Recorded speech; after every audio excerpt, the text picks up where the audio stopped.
Welcome, everybody. I hope you guys have a fun day today.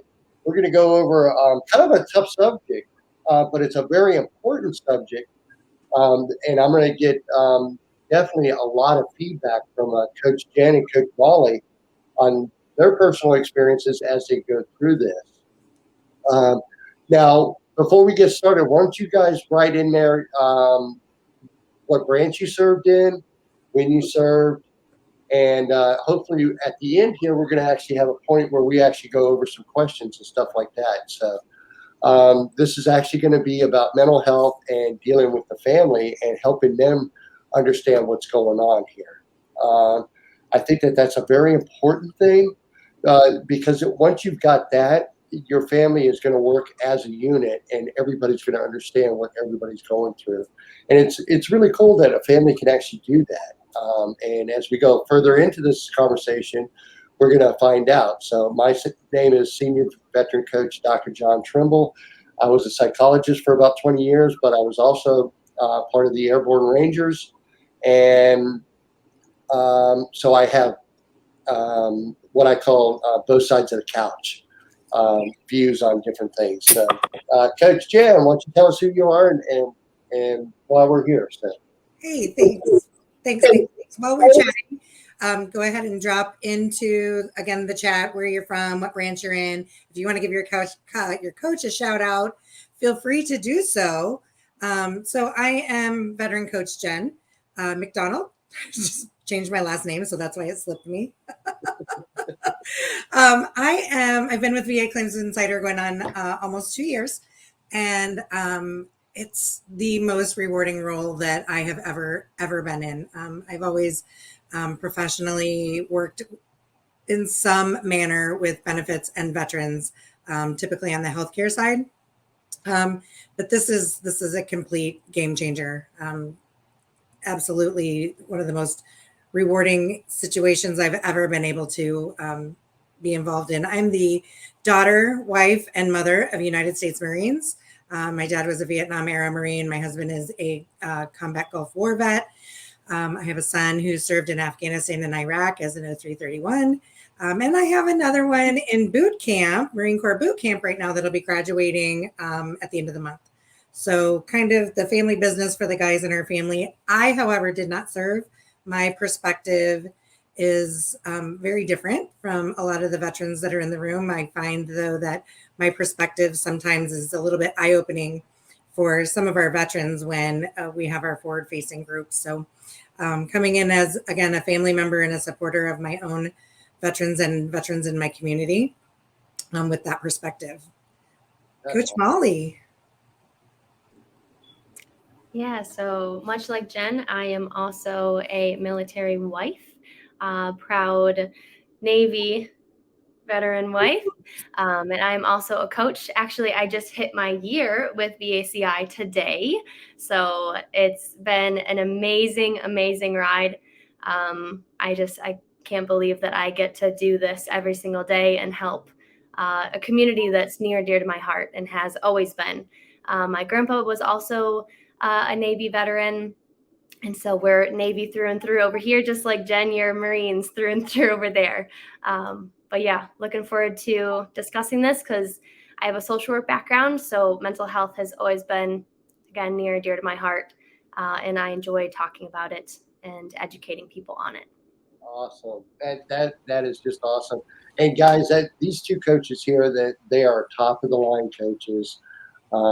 They study hard. They make sure that they've got everything taken care of, and they will definitely take care of you. As we go along, you'll see their links, so you can actually get with them if you decide, hey, I'm going to get part of this program, and you'll see the links that you can actually click on.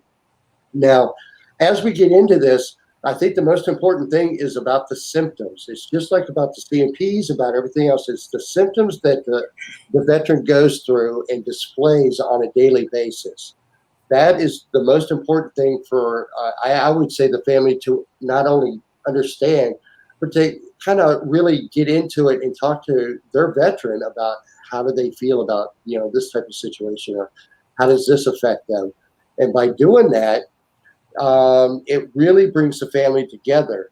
So what I would like to do is start with Jen. How, when you're actually in a situation and you've learned all of this, how do you adapt to help the veteran not only get through that, but to also help the family to understand?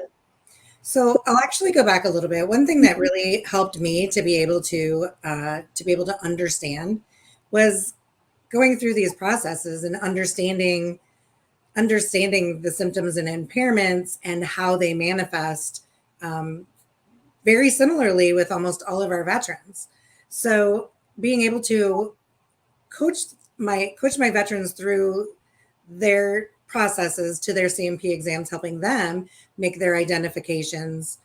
I always reference or refer my veterans to, if you have a spouse, you have somebody that's very, very close to you, bring them into this process of identification. And this is really going to open up a dialogue for you guys, but also help that spouse, daughter, caregiver to understand what it is that's manifesting as a symptom. So, for example, my husband's a combat vet, and there's a lot of social anxiety that is really trained into him. That hypervigilance, that level of suspicion, and as the anxiety ticks up, for some veterans, it manifests as irritability, anger, the anxiety as it rises, become more volatile. Their personal bubble becomes smaller. So, for example, we go out to eat. I know exactly where I need to sit. I'm walking into a restaurant. I know that I'm sitting with my back to the door. I'm sitting with my back to the crowd or to a mirror so that he's got the scope of vision to be able to see the situation and not feel unsafe. And that's really that's just born from basic training, from boot camp. That's that vigilance, that always be aware, always be prepared. And some people, that's just how I am. That's just who I am. I'm a veteran, but to the rest of the world, it's a symptom. To So no, the rest of the world, it's a symptom. So that's just one example of being able to identify, this is a situation that is related to my loved one being a veteran, having this training and having been in these experiences or these situations, that a loved one can be prepared to help manage those situations, and help your veteran keep that anxiety to a minimum. that's awesome. And to be honest with you, that's awesome advice because it is important that everybody understand where somebody's coming from. Now, Coach Molly, your experiences might be a little bit different.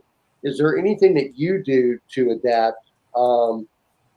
Because I mean, you got little ones and stuff like that also. So, is there anything that you're doing to adapt, knowing that okay, this is maybe a trigger point or something like that? Yeah, yeah, and it is different with little ones. I feel like I've talked to a lot of veterans, and a lot of their PTSD symptoms or the mental health symptoms, they get heightened when there are more dependents, and especially children involved. Especially like with me as a mom. I changed so much when I had children. It's just a different role that you have to play, and that's much like veterans. Your role is always changing, and so yes, when there are kids involved as well, that changes. So the triggers might change, your response, and situationally, especially in restaurants as well, the more people you have at the table, the more, overview they're going to want to have of the exits and all of that. So yeah, it definitely changes.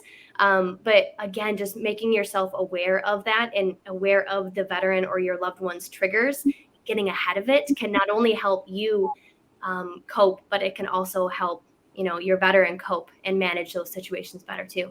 That's perfect, and that again, great advice and real easy way to put it together. See, now when we all become warriors, us veterans, as we become warriors, one of the main things that we're taught from day one is look out for your buddy. So when we come out, that's what we're doing is still that protection type of thing that's going on, and we really have to watch that. But we need to let everybody know that's what I'm doing. I'm not acting like this because I just want to be, out there. I'm acting like this is because I'm triggered. I need to have these type of things to help me. And with what your two are saying, is perfect because when the family again understands this, the family is going to respond in a way to where it's going to help not only the veteran, but it's going to help everybody. So when you have kids too, it's not that bad of an idea to let them in on just a little bit. Hey, look, dad's going to do this, or mom's going to do this, or um, that way the family fully understands what's going on, and then they become part of that protection circle. They become part of that protection of helping the veteran. And I think that that's where I know my anxiety when people around me that know, my little things, when I get to that point and they know it, they're protecting me. Like, okay, I need to open this up a little bit more. I need to scoot over here so he can see that. That'll lead the veteran to go like, okay, cool, man. I'm still part of the fire team here. I've still got this going right. That will calm that down just a little bit. It's just a natural process. I think that there's definitely an element of control that contributes to level of depression and anxiety with veterans as well. You're trained to be large and in charge. I got this. I can handle this. I've been in command. Even if you've not been in command, you're still trained that you've got this. You can do this. You can handle this. And for a veteran, when they're starting to get that feeling that maybe I don't got this, maybe I'm not taking care of my people the way I should be taking care of them. I'm not able to keep all my lids on all my pots. And veterans can crash hard. This is a pride thing that I'm not maintaining. I'm not making enough money. I'm not making everybody happy. My kids aren't listening to me. Gosh, now I'm not getting, something's going wrong at work.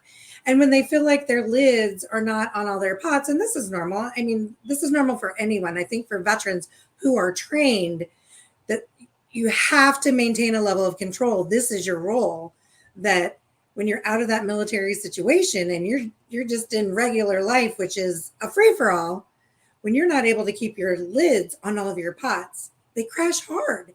They crash hard, and a lot of just a default emotion is anger. And you'll have a veteran that is saying things they don't mean to say. They are isolating, leave me alone. I don't want to go hang out. And they just start caving in on themselves. And that's where we need to be prepared to avoid these 22 a day. We need to be prepared to support our loved ones through this. I'm a support for you. You don't have to have it all. I promise you, you're not going to be able to tell your veteran that they don't need to be in control, because they do. This is something that they went through training when they were young. And when they were young and impressionable, they were taught they have to be in control.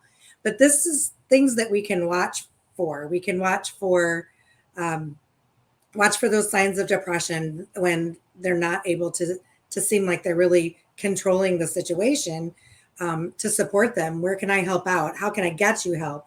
And understanding that you're there for them, and help them through. This is really hard when a veteran feels like they're not living up to their expectations of themselves.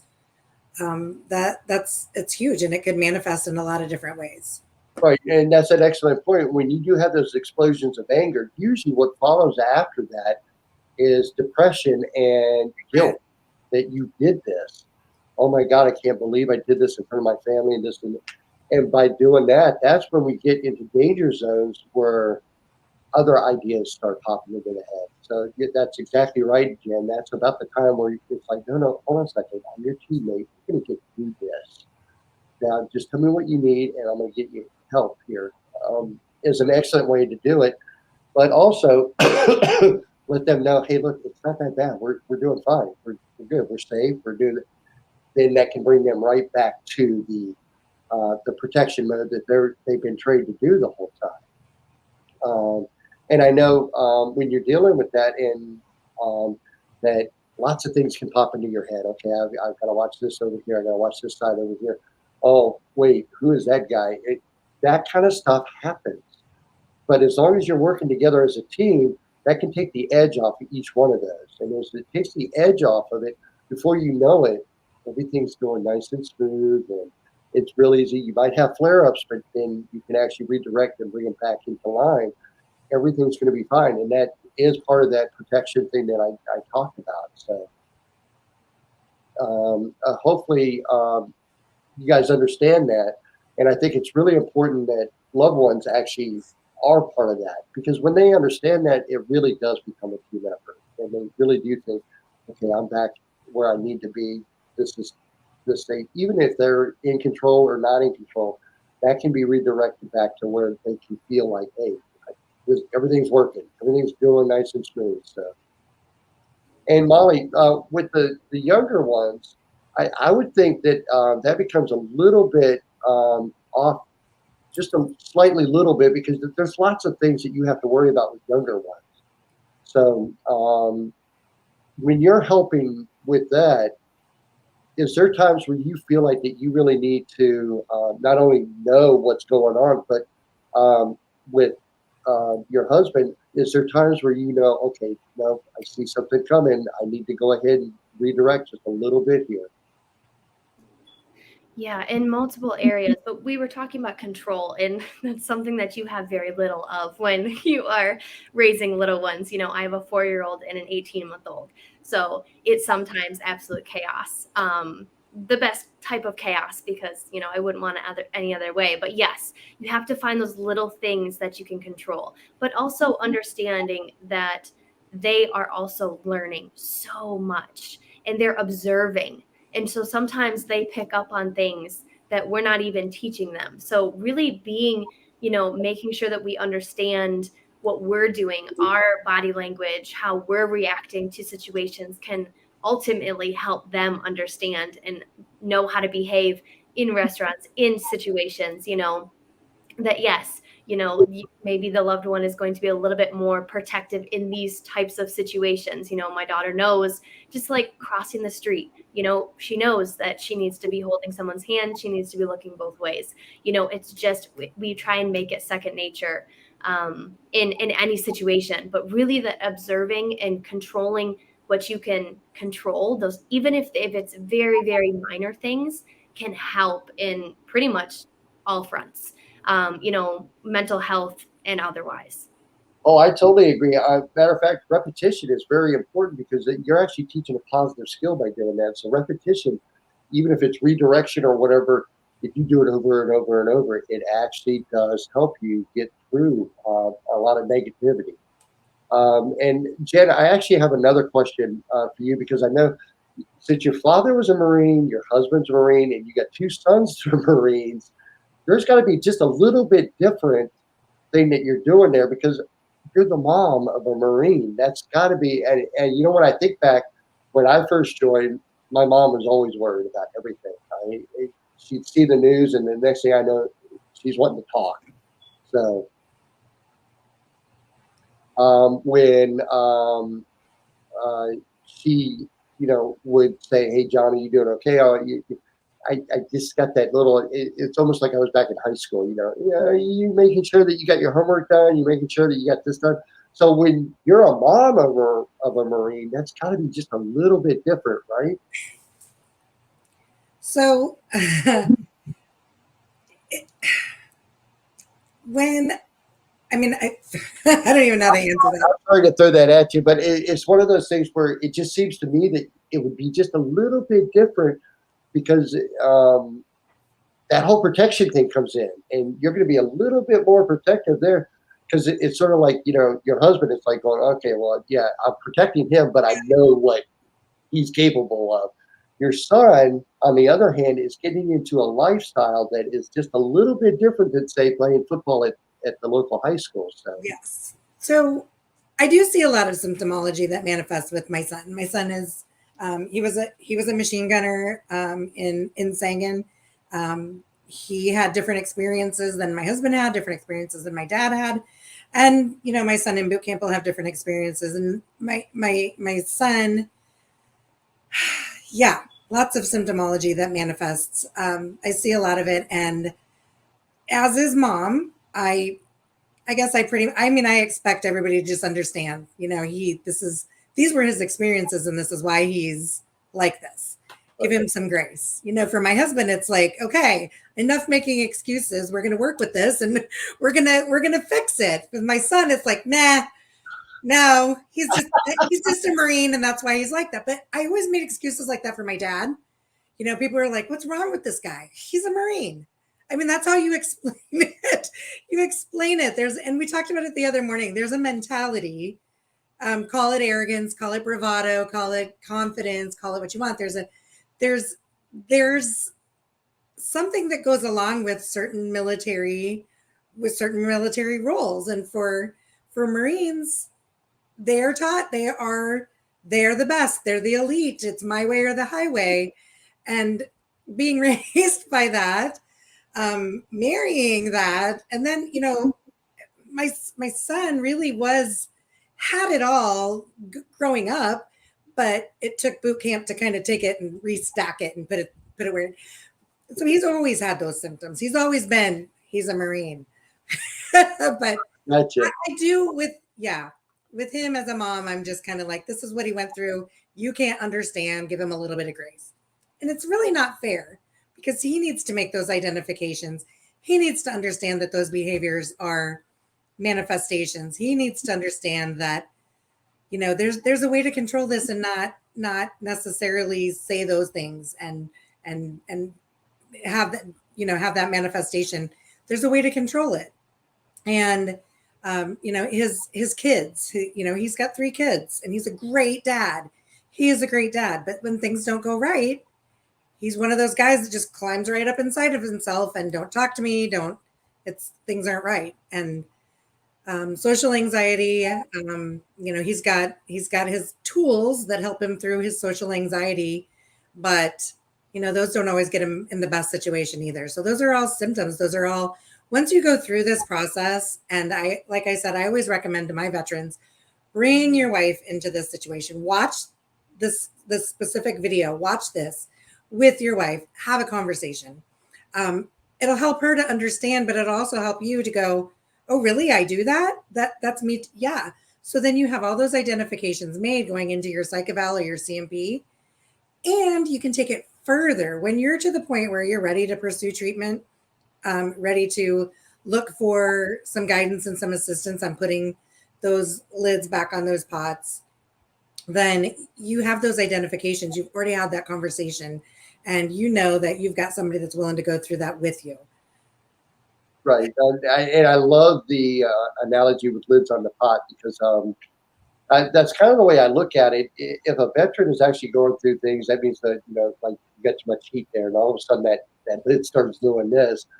That's the point where you go like, okay, I better turn down the heat or you better do something or that thing's going to explode and spill over.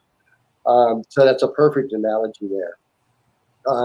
Now, when I think about, Marines, Navy, Air Force, Army, Coast Guard, and Space Force now, I think that we're all going to have different experiences. And that's what I like about being here is I get to hear about all these different experiences of the different branches. Now, the particular units that I served with, we did a lot of stuff with Marines. We did a lot of stuff with SEALs and stuff like that. But you would see just little slight differences. Now, I'm sure, Molly, since your husband was in the Navy, there's just slight differences there. But the thing is, it's still the core of protection that's always going to be there. And I think that's really important that all of us understand that because it's really cool when you really get the grasp of that. And like I said earlier, when you're dealing with stuff like that, repetition really helps. If you know that you've got a redirect that works, keep using it, keep bringing it on.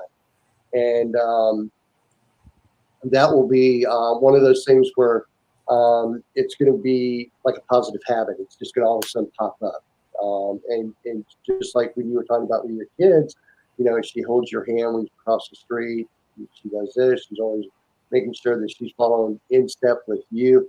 That is the positive type of things that you want to teach. So while you're doing that, and you're part of a family, that unit that actually goes through this, so that's what you're trying to do is trying to teach that and also educate yourself at the same time. Now it's funny, Jen, that you brought that up because I actually looked through the 31 symptoms, but I did it with my daughters. And when you do this, veterans do not get hurt over this. Okay, they're just trying to help you, but they're going to see things that you don't see. And of course, when my daughter said, "Yeah, Dad, you do this, you do that," oh my God, you do that all the time. I was like, "Oh no, I don't. What are you talking about?" But I started to listen, and that all becomes part of that thing where the veteran needs to be a little bit vulnerable. And when I started listening, I started going, "Wait, so well, this is easy. I can actually redirect during this. I can do this, and I can do this." It's actually taught me. Um, Now I have all these diplomas on the wall. That didn't teach me anything. My daughter's going through this 31 symptoms thing with me taught me a ton about psych that you can't get out of the book. You can't. It's all experiences, and I think that's the most important thing that what we're talking about today. The three of us are talking about is experiences and how to work with what you've got and how to get that going. Um, So I about, think that's always sorry. really, really important. No, you're fine. I think that's always really, really important. And when a family does that, oh man, look out. So, I think with the 31 symptoms, one thing that I caution my veterans is when you go in and you look up the 31 symptoms and they're laid out, understand that those are clinical terms. Okay, they're clinical terms and they're referencing during different situations. So what is important is to break down those clinical terms into to a lay understanding where you can then make the identification. Oh yeah, this is me. This is something I do all the time, or this is, my wife says. So I always, when I'm referring my veterans to review those 31 symptoms, I'm warning them. Listen, this is going to hallucinations and delusions. Sounds like somebody whose cheese has completely slipped off their cracker, but it's not. It is. It is. It's intimidating, and you're going to instantly go, "That's not me." But when you break it down to layman's terms and you break it down to potential scenarios that you may identify with, that's when you're like, "Gosh, yeah." My consistent delusion is that when I'm out in a crowd, people are targeting me. I'm not safe. So I'm trying to make eye contact with everybody.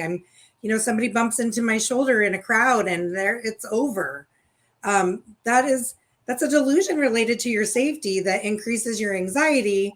And then it manifests in, however that scenario manifests. But those are things that reading the list isn't going to do you any good. Understanding and breaking down those clinical terms into for a lay understanding is going to help you best, because the best way to psych eval CMP, the best way to articulate the symptoms and impairments that you're dealing with is to share examples.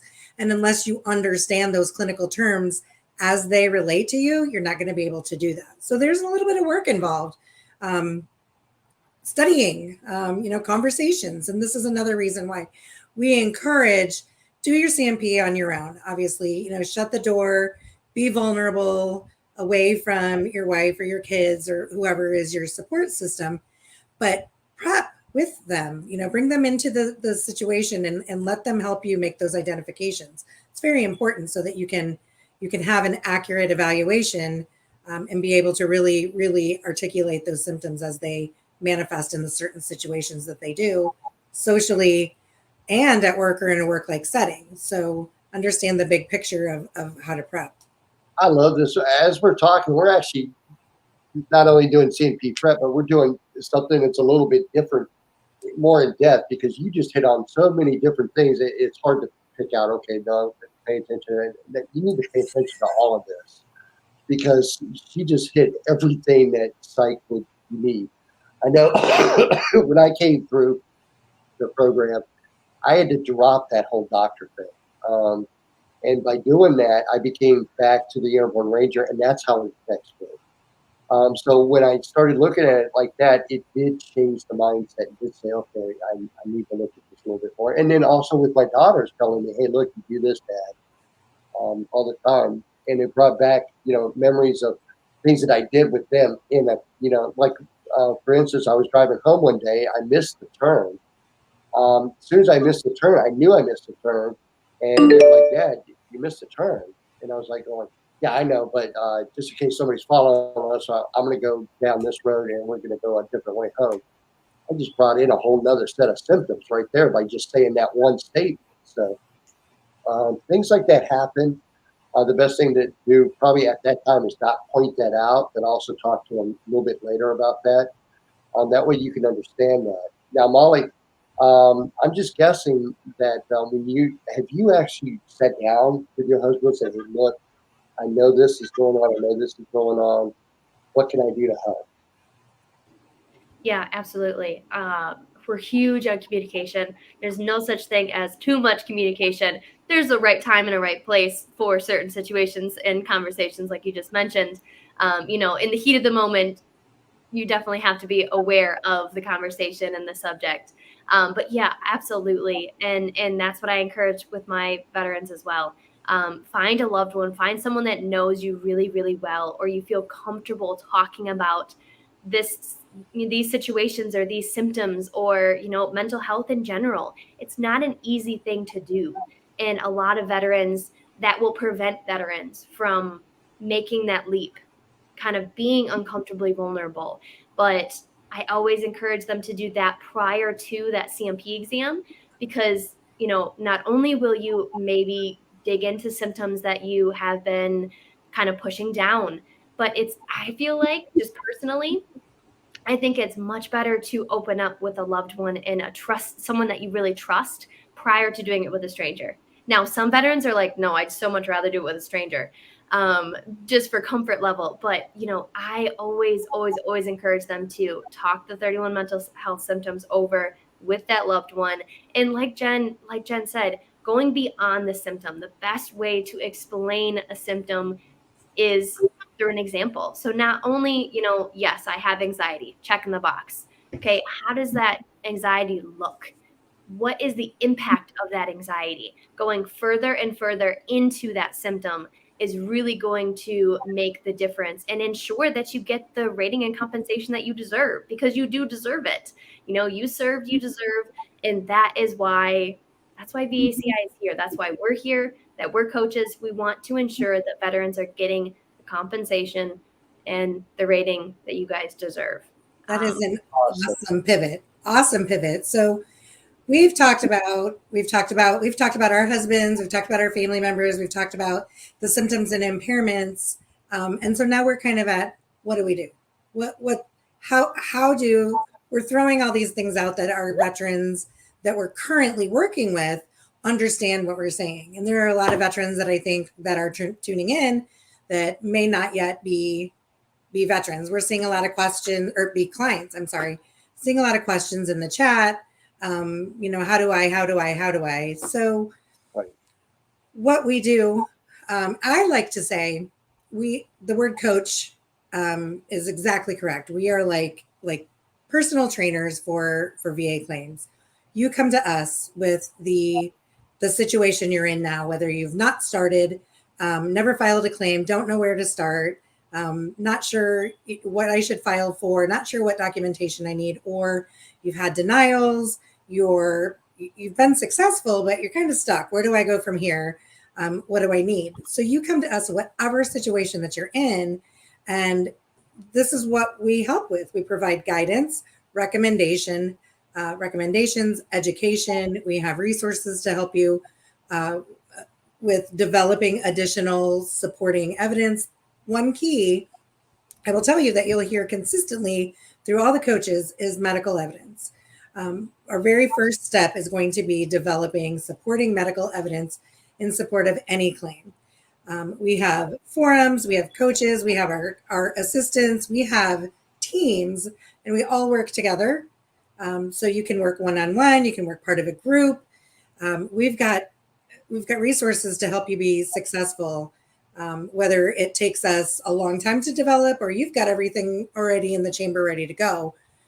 We can help guide you, but the end all be all is the CMP, and preparing and understanding the rating schedule related to the conditions that you're filing, and being prepared to demonstrate the severity, that's kind of the culmination of all of it.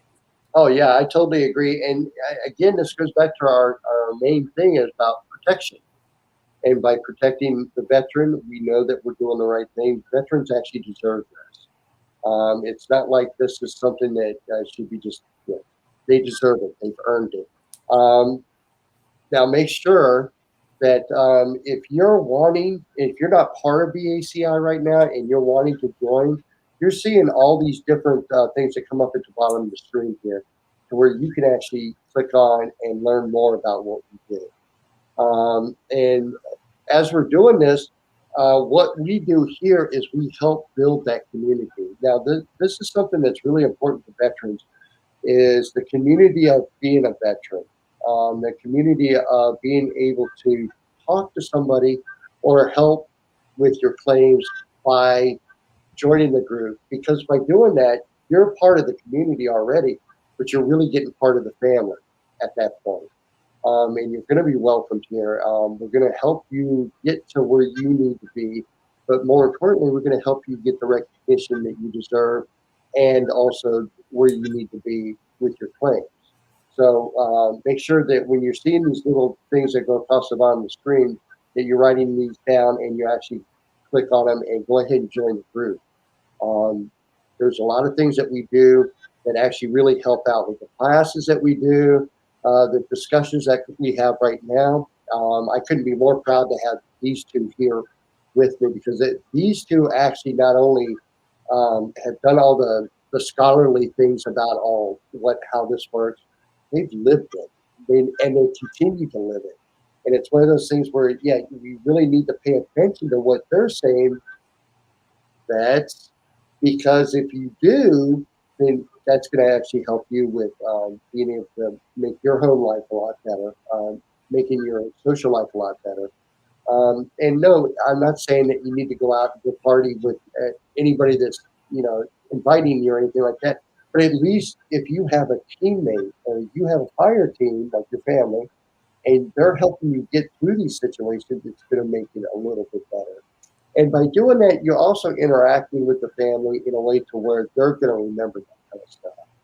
Um, I'm sure both of you go through the things where, there's so many different things that happen with a family, and you want that family cohesiveness because when you have that, then everything kind of just flows together, and it's sort of like, oh, we are protecting each other. And I think that's the main thing. And I know with our community here at BACI, that's what it's all about is protecting each other. Okay, brother, I've got you, or okay, sister, I've got you. We're going to get through this. And that always helps out the best. So what you guys are doing is just, and what you guys are talking about is just so important. It's just so, it just warms my heart because I'm like, well, this is the way it's supposed to be. Yeah, really good. So you were talking about the community and the support with VA Claims Insider. So there was two things that I kind of wanted to touch on. One, I mean, obviously, kind of like Molly was saying, everybody doesn't have somebody that they're comfortable in confiding in and bringing into their process, especially with mental health. That's tough. I mean, talking about, having difficulty with your ankle, talking about having difficulty with your back, so much easier than talking about having difficulty with your mental health. There still is that taboo. And so that's where our community comes in and is really vital. So we have our coaching forums. We have coffee with the coaches in the morning. It's camaraderie. It's chit chat. It's, sharing your experiences, developing a rapport with the coaches and with other veterans. Same with all of our classes. Yep, we get in there and we talk about the content, but then we're on question and answer. Veterans asking questions and sharing some vulnerable information.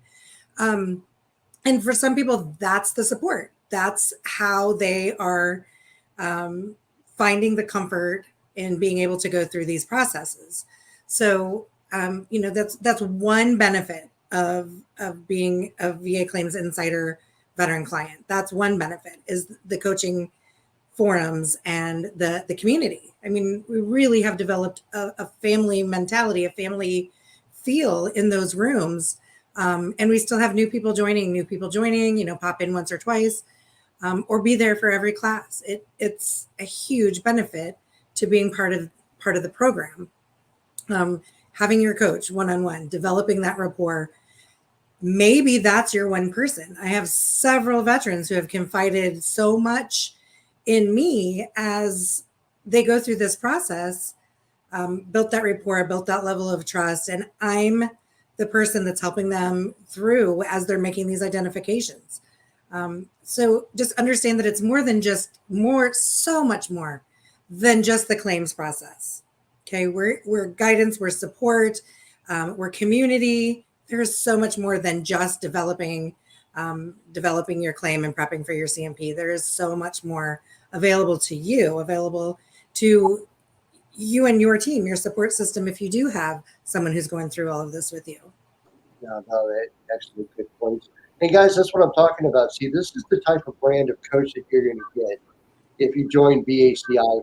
You're going to get coaches like this that can understand not only the veteran's point of view, but also understand the family point of view. So you can definitely get started free today. Just click the link that you see right down here and join our elite membership. By doing this, you're going to get assigned to a coach. And when you're assigned to a coach, you're going to start getting strategies and you're going to start seeing, okay, this doesn't have to be nothing but negative and stuff like that. Now, before we go any further, I noticed a question, but the only problem is the questions are going so fast now. I noticed a question here. Patrick, what do you say to someone who refuses to admit they have PTSD? This is actually really important, okay? The best thing that I know is when you go through those 31 symptoms and you actually start marking them out and seeing, going like my daughters, like I told you how my daughters did me, Dad, you do this, Dad, you do that. Some of those I didn't even know was a symptom. And I have a PhD in psychology. So that's the kind of thing that that particular thing that Brian Weiss, our founder, came up with is so brilliant because it does let you know, wait, that is a symptom. I get it now. And if they go through that list, they're going to see if they are suffering a lot, they're going to see that they have 5, 6, 7, 8. The number goes up of those symptoms. Now, those symptoms are actually going to be coincided with how they respond on a daily basis in those 3 areas, like Jen mentioned earlier: social, family, and economic or work. You're going to notice that things happen there, and you're going to notice that, wait, yeah, that happens 3 or 4 times a day. Well, if it happens 3 or 4 times a day, that is a little bit up there. So you need to make sure that they see that, and by just presenting it in that manner, doesn't come out like, oh, you have PTSD, you're mad all the time, you're doing it. It doesn't come off like that. It comes off like, hey, look, I'm here trying to help. And remember what I said, veterans, one, need to be recognized. That's the one thing that I know veterans that I've always dealt with and in myself. I need to be recognized for what I not only went through, but what I'm feeling. 2, a pathway to being able to cope with it and being able to feel like I'm part of a team. And that's definitely what you're going to get here at the ACI. And that's what you're going to get too also when your family starts coming in, like what these coaches have talked about, how they brought their family in different situations. So Patrick, hopefully that helps you. And I know that there's a lot of questions here and I would love to answer every one. I have another. We get caught up. I mean, this thing is rolling like it's a ticker tape here. So It is. I have another quick perspective on Patrick's question. So it's important to you. It may not be PTSD. You may not. You may go through a psych eval, whether it's an independent psych eval with Telemedica or through the VA or your own private provider. It may not be PTSD. PTSD is a diagnosis. So it may be adjustment disorder. It may be generalized anxiety. You don't know for sure until you go through the psych eval and you get that formal diagnosis. So it may not be PTSD. It may be something that's manifesting from an experience that you had in service. Yes. It also may be contributed to by chronic pain or some significant condition that's causing a lifestyle impact and contributing to depression, anxiety, sleep issues. So you really need to have that evaluation done so that you have a formal diagnosis and you know where you're starting from. It very well may not be PTSD.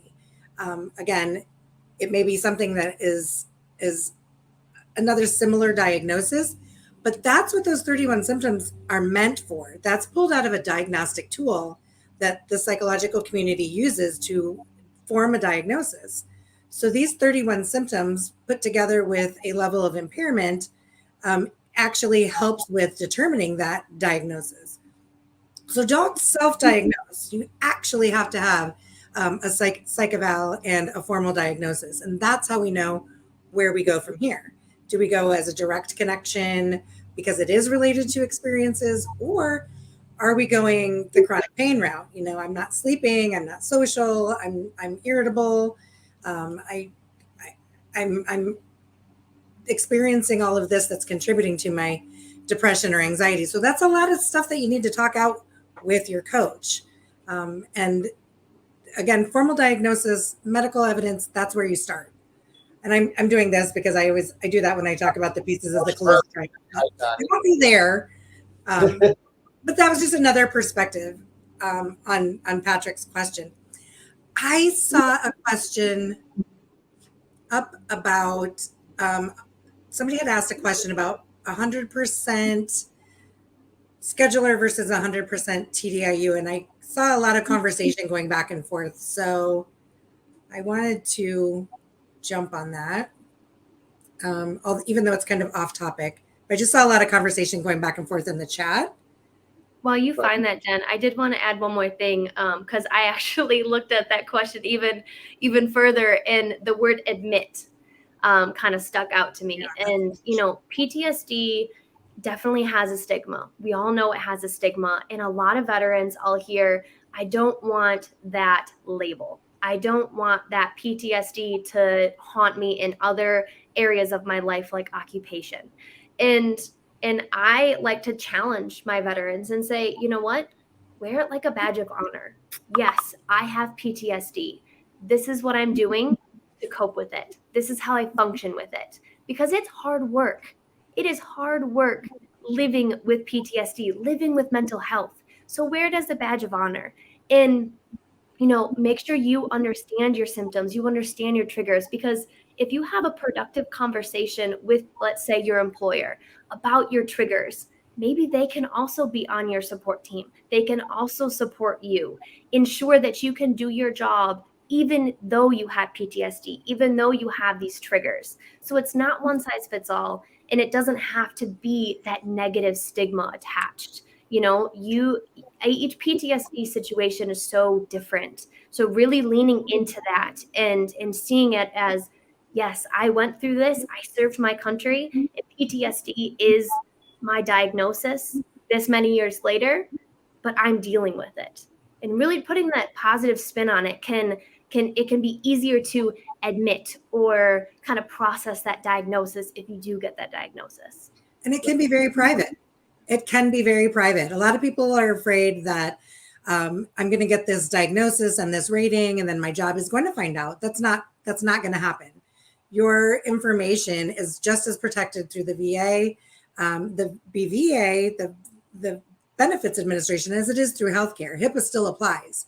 So nobody's going to pick up the phone and say, hey, I just want you to know that your veteran your veteran employee has been diagnosed. That's not going to happen.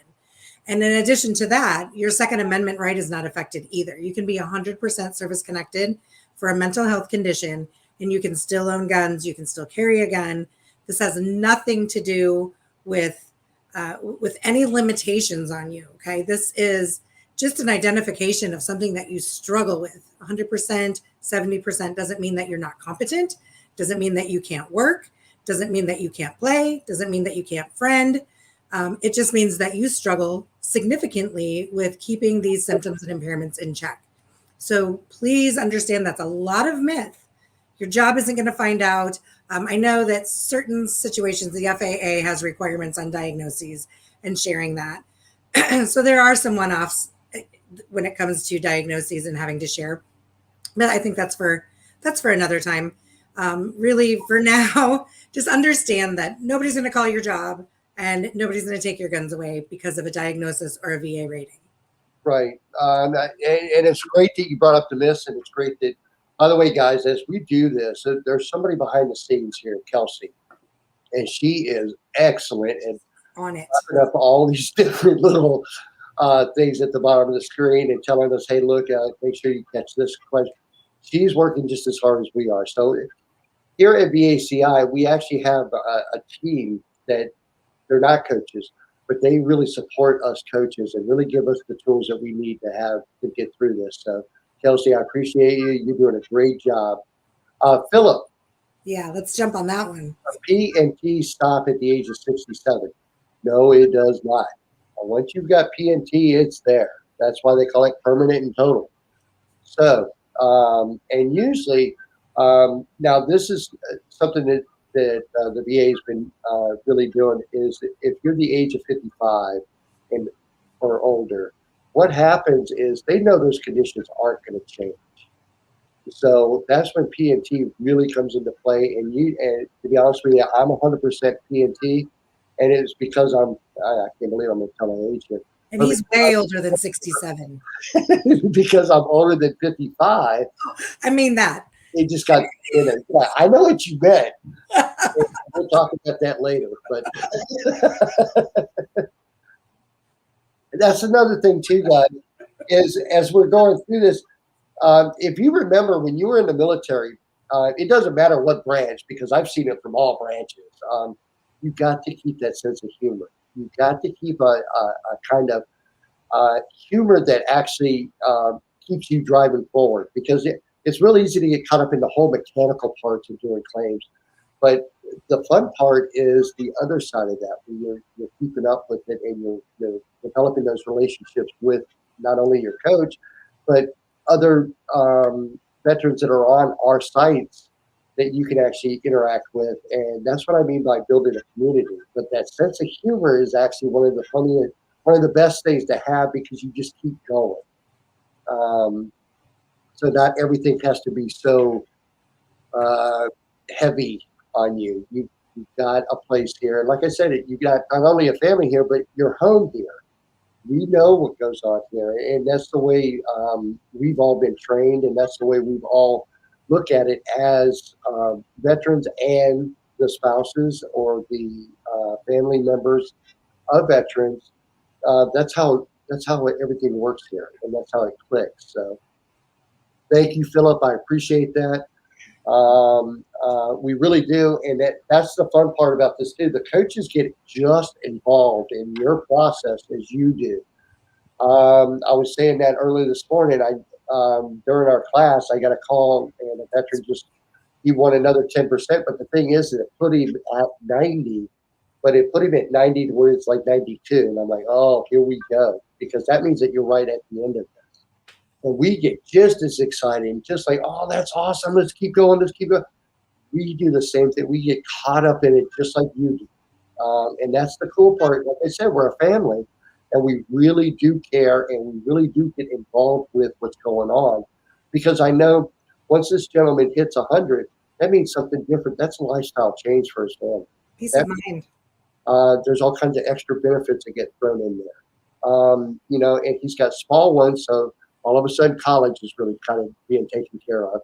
There's a lot of things that come with this. So we're really excited. And it's one of those things where another senior veteran coach and myself were talking back and forth.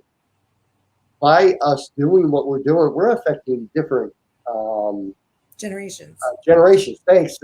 I brain went generations, but we're doing that in a way to where they get to not only recognize their father or their mother or their aunt, uncle, whatever the situation is, they get to recognize them as a hero that actually did something. And now, because of what they've done, this is what I end up getting. So that changes a whole lot of mindsets. But what it does is teach them, hey, look, maybe I need to do the same thing. This is where I need to carry on. Sort of like Jen's family. Holy cow. I've never met anybody that has that many Marines around them. Personally, me being an old paratrooper, that would make me feel uncomfortable. But Anyway, see, I tried with the joke. It wasn't all that great, but no, that's cool, right?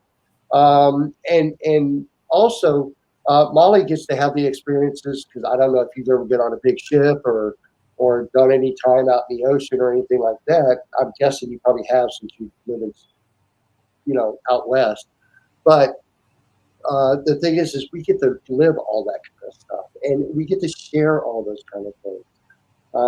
There's a lot of stuff I've learned about C-130 since I've been here that I had no idea about because one of the veterans was a mechanic on the C-130 and would tell us how this was. So, and I was jumping out of those things and didn't really know anything about it except for I was jumping out of it. And yet the door would open, the green light would go, and I'd go. That's all I really basically knew about the thing. So. Jumping out of perfectly good planes. It all starts there. It all starts there. We're actually supposed to be teaching here, so I don't want to. Oh, right. Sorry. I don't want to. We can do this later. But really, what we do is so fulfilling, and it is building these relationships, and it starts with veterans who make the identification that I think I need help, and that's a big enough step right there. Just asking for help. I can't do this on my own. I need help. Who do I go to? So our goal is always to make our veteran clients family. I want to know about your military service, but I want to know about you. We need to build that rapport so that you can put the trust in my guidance. So when I'm telling you the what's I need you to do, what I'm going to do is also share the why behind the what. I need you to understand the process. You're not just coming to us to tell you this is what you need to do. We're not going to just tell you what you need to do and what you need to put together. We're going to tell you why this needs to be done and how it's going to benefit you and how it's going to affect the outcome, the positive outcome of your claim. This is the importance of this what. Here's the why.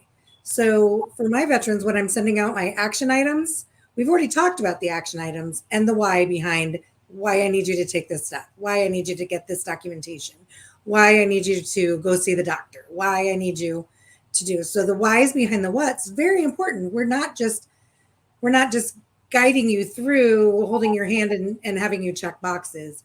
We're guiding you through so that you have an understanding of the process as well. You're part of the process. You're part of the team. It's your coach, your coach's assistant, and you.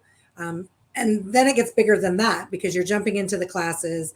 You're getting input and perspectives from other coaches and other veterans. So it is so much bigger than just you, your coach, and that assistant.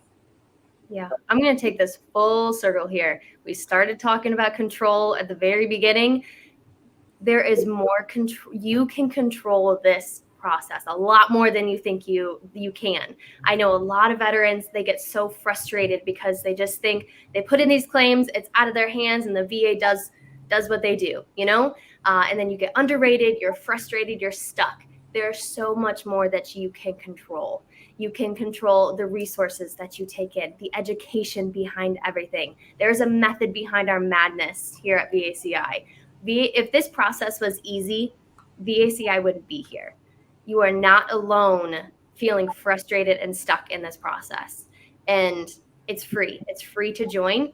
So give us a try, get connected with that coach, become a part of the community, and take back that control of this process. Awesome. That's awesome. And we just had Charles. where is that? He left. Talking about John Reed. John Reed's an excellent coach. He's actually one of my buddies, and we go back and forth a lot. And took a veteran from 10% to 80%, and they haven't even touched on mental health yet. Dude, get ready because you're about to go over the hurdle there. He's a guru. He's a guru. He is my peace. He is my center. Yes. He does that for like all of us. It's just funny because he's got that perfect accent, that perfect. Oh, he's just like the way it works. He's like Barry White almost. You just see this when you hear him talk. Thank you everybody for joining us. I'm so sorry that we were not able to get to very many of the questions, and typically we try to. I think this was just a really, really important topic and being able to support your veteran, or as a veteran being able to identify where you need support and how best to go about getting that support is very, very important. um, so again, apologies that we didn't get to questions. I just wanted to hit on a discovery call. If you've seen across the bottom of the screen the discovery call, if you're not sure if we can help you, what your situation is, get sign up for a discovery call, and you'll talk to one of our representatives that'll help you determine, yeah, we can definitely help you, or maybe this isn't for you.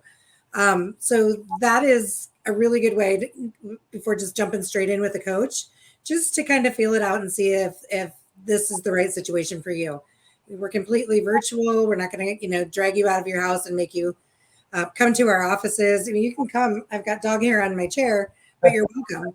Um, but try the discovery call, get a little bit more information, talk more specifically about your situation, and then make the determination, is this really the right option for me?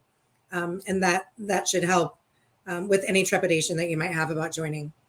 Awesome. Hey, brothers and sisters in the uniform, hopefully you enjoyed today. I urge you to reach out to those brothers and sisters that are hurting. Let's make sure that we take care of each other and build this community, because we actually have a community that deserves, and we deserve this type of family. So you guys take care of each other. We love you, and we'll see you next time. Y'all have a great one.